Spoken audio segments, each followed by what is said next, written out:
So that was the off to off LED demo. Let me show you the codes.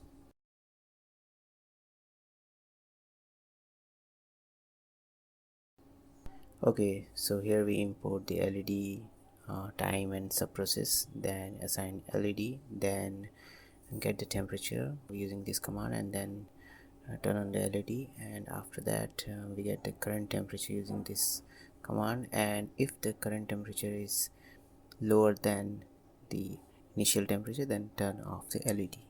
So that's the code. If you like this video, then hit the like button. Do subscribe my channel for more stuff like this. Thank you.